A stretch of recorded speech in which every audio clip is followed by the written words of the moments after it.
Et coucou tout le monde, aujourd'hui on va parler d'anorexie mentale.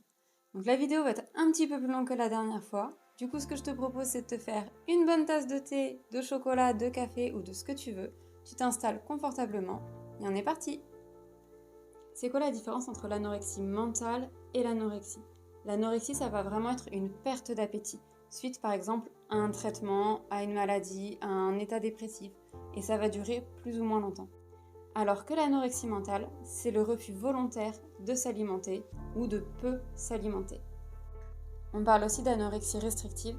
Donc là, comme son nom l'indique, ça va être une restriction maximum de l'alimentation, que ce soit uniquement certains aliments qui vont être ingérés, ou bien un total calorique très bas ingéré dans la journée. On parle aussi d'anorexie boulimique, où là, il va y avoir des accès à la nourriture, mais dès qu'il y aura un accès à la nourriture, il va y avoir un comportement compensatoire par la suite, que ce soit des vomissements, des laxatifs, du sport à outrance, bref. On va compenser ce qu'on vient d'avaler. Avant d'aller plus loin, tu connais la chanson. Pense à t'abonner pour me soutenir ma chaîne et mon travail. À activer la cloche pour pas louper les prochaines vidéos. À mettre un petit pouce pour soutenir cette vidéo et la faire monter dans l'algorithme. Et si le cœur t'en dit, tu peux aussi me laisser un petit commentaire. Comme pour toute maladie, pour avoir un diagnostic, il y a des critères bien précis à prendre en compte. Donc pour l'anorexie mentale, on va avoir une restriction alimentaire qui va faire baisser drastiquement l'IMC en dessous de 17,5 et ou une perte de poids très rapide allant de 30 à 50%. Une dysmorphophobie, donc ça je le rappelle, c'est vraiment la façon de se voir qui est déformée par rapport à la réalité. Une peur intense de prendre ou de reprendre du poids. Une aménorrhée, donc ça c'est la perte de menstruation pendant au moins 3 mois minimum, de l'anxiété et ou un état dépressif. Pour le cas de l'anorexie mentale atypique, en fait on va avoir les mêmes critères, à la seule différence que l'IMC ne descendra pas en dessous de 17,5. Donc ce sera plus difficilement diagnosticable, puisque la personne va en général garder un IMC entre 17,5 et 18,5. Elle ne voudra pas perdre plus, mais elle ne voudra surtout pas reprendre 1 gramme. Et c'est le cas le plus fréquent qu'on peut rencontrer dans l'anorexie mentale. Comme on l'a vu dans la première vidéo, il y a plein de déclencheurs possibles. On a le facteur familial. Donc dans 75 à 80% des cas, l'anorexie mentale va se déclarer pendant l'adolescence. Souvent, on remarque un schéma familial déséquilibré. Soit un des deux ou les deux parents vont être trop omniprésents, soit à l'inverse, il va y avoir une absence physique et ou émotionnelle d'un des deux, voire des deux parents. Pareil, si un des deux parents ou les deux parents ont des TCA ou font des régimes à répétition, les risques de déclencher des troubles alimentaires pour l'ado sont beaucoup plus élevés. Dans ces cas-là, on peut orienter vers une thérapie familiale qui peut vraiment aider tout le monde en même temps. Pour le facteur de la société, on en revient à notre course à la minceur, à la maigreur, où on va se comparer aussi énormément aux autres, que ce soit via les réseaux sociaux, les pubs, les films, les séries, etc., même nos amis, notre famille. On se compare à tout le monde, tout le temps, en permanence. Le jugement des autres, le regard, la grossophobie qui est encore trop présente aujourd'hui, même parfois au sein de notre propre famille. À trop voir et ou entendre qu'il faut perdre du poids, l'anorexique va associer le gras au mal et ou au sale. Alors que comme le dit un grand homme, le gras, c'est la vie. Et si t'as la rêve, s'il te plaît, dis-le moi dans les commentaires. Ceci étant dit, on peut maintenant passer à la suite. Pour le facteur génétique, il y a certaines études assez récentes que je te remettrai en description qui tendent à dire que certains gènes interviendraient. Déjà, on peut hériter de l'anorexie comme on peut transmettre l'anorexie à nos enfants. Il y a à peu près 12 fois plus de chances pour un enfant de développer de l'anorexie si un des deux parents en est ou en a été atteint à un moment donné de sa vie. Un déséquilibre de la sérotonine et de la dopamine peuvent aussi entrer en jeu. C'est-à-dire que la dopamine, par exemple, elle est censée t'envoyer du plaisir quand tu manges. Donc tu associes repas, plaisir. Sauf que là, c'est pas le cas. Elle va envoyer du stress, de l'anxiété, et du coup, l'anorexique va associer le fait de manger à la peur. Oui, j'ai un super micro, je suis désolée, je ne suis pas encore super équipée. Et la dopamine serait moins synthétisée par les personnes anorexiques qu'une personne qui n'a pas de trouble alimentaire. Et pour la sérotonine, elle va réguler l'humeur et l'appétit.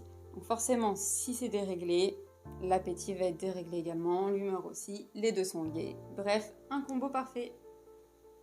Au niveau du comportement, ça va commencer en général par un régime strict et restrictif dans le but de perdre du poids. Je ne vais pas te citer de régime en particulier parce que je pense que tu les connais.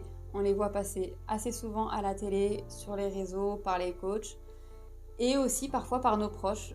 Je pense notamment aux monodiètes. J'ai eu plusieurs fois des conseils de oui, tiens, tu devrais essayer le régime pomme ou le régime soupe aux choux. Sur moi, ça marche super bien, j'ai perdu du poids. Oui, forcément, si tu ne te nourris que de pommes pendant une semaine, tu vas perdre du poids, mais c'est pas que du gras que tu perds énormément et tu perds beaucoup de ta santé. C'est vraiment dangereux, il faut pas conseiller ce genre de choses. Et ça peut mener en plus de ça à une anorexie assez violente. On va observer aussi qu'au lieu de manger quand elles ont faim, les personnes vont avoir tendance à aller boire un café, un thé, de l'eau ou alors fumer une cigarette pour faire effet coupe-faim. Il va y avoir un hyper contrôle des aliments ingérés. On va avoir une traque aux calories qui va commencer. On va passer au crible toutes les étiquettes de tout ce qu'on va acheter. On va prendre les applications pour savoir combien font de calories tant de grammes de tel aliment. Au moment de manger, on va peser chaque aliment pour ne pas dépasser le seuil calorique qu'on s'est fixé. Et très souvent, la personne va chercher à manger moins de 1000 calories. Et c'est vraiment, vraiment trop peu.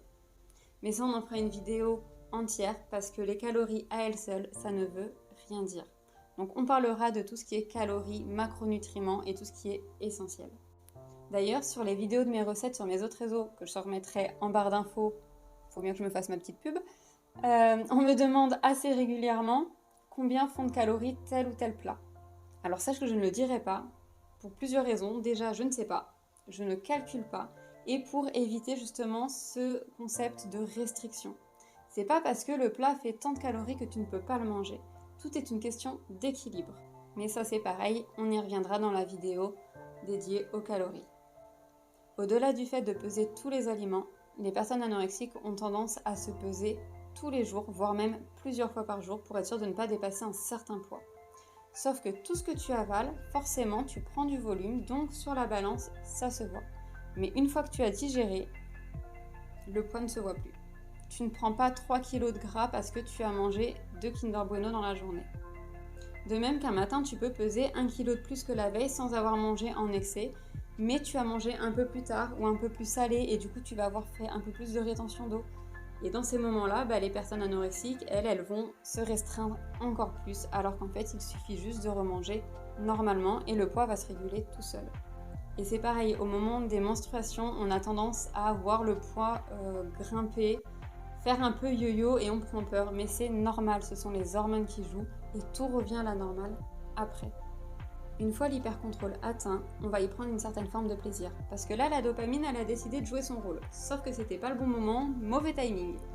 Et on va réussir à combler en fait un mal-être en étant dans le contrôle. D'où le plaisir. Très souvent, on observe un besoin de perfection et d'hypercontrôle dans tous les aspects de la vie des personnes qui ont des troubles alimentaires.